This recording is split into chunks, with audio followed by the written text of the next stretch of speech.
జై సీతారాం. పెళ్లికి ముందు అన్నిటికీ అంగీకరించి పెళ్లి అయిన తరువాత తోక ఝాడిద్దామనుకుంటారు కొందరు అతి తెలివిగాళ్లు. దానికి అతడి తండ్రిని గ్యారంటీ ఉండమనండి. 1000 రూపాయలు అప్పుగా ఇవ్వాలంటేనే గ్యారంటీ లేకుండా ఇవ్వరే.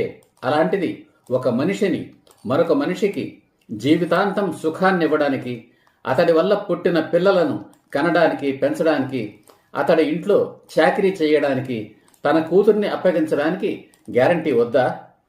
మీ మీద మోజు తీరిపోయి వాడు మధ్యలోనే వదిలిపెట్టిపోతానంటే, మీకు విడాకులు ఇస్తానంటే మీకేది దారి?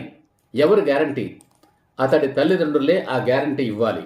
వారసత్వంగా కొడుక్కి వచ్చే ఆస్తి ఎంత ఉంటే అంత కోడలికి, అంటే మీకు, మీ అత్తగారికి ఉమ్మడిగాను, మీ అత్తగారి మరణం తరువాత మీకు, మీ సంతానానికి సంక్రమించేటట్లు తిరుగవ్రాయలేని విల్లు రాసి రిజిస్టర్ చేయమనండి.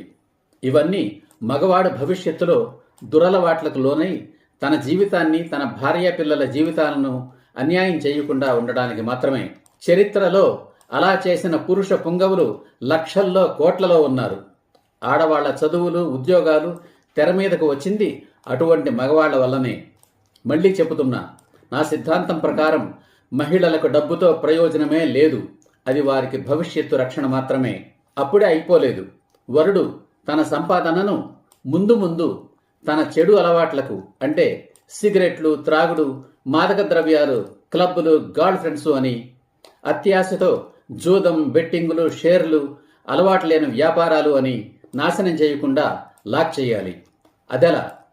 అతని చదువు పూర్తయి ఉద్యోగంలో చేరిన వెంటనే అతని తల్లి పేరుతో బ్యాంకులో అకౌంట్ తెరిచి అతని జీతం మొత్తం ఆమె అకౌంట్లోకి ట్రాన్స్ఫర్ అయ్యేలా ఏర్పాట్లు చేయాలి.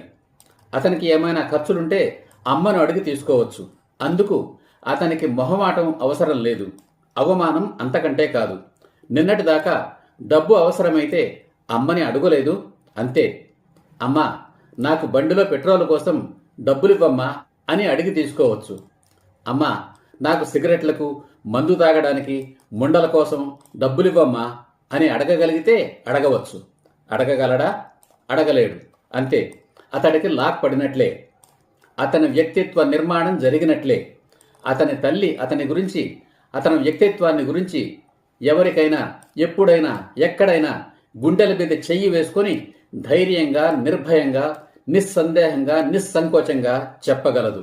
ఈ వీడియో నచ్చితే లైక్ చేయండి, కామెంట్ చేయండి, షేర్ చేయండి, వెంటనే సబ్స్క్రైబ్ చేయండి. ఈ ఛానల్ వీడియోలన్నీ మొదటి నుంచి చూడండి. జై హింద్, జై సీతారాం.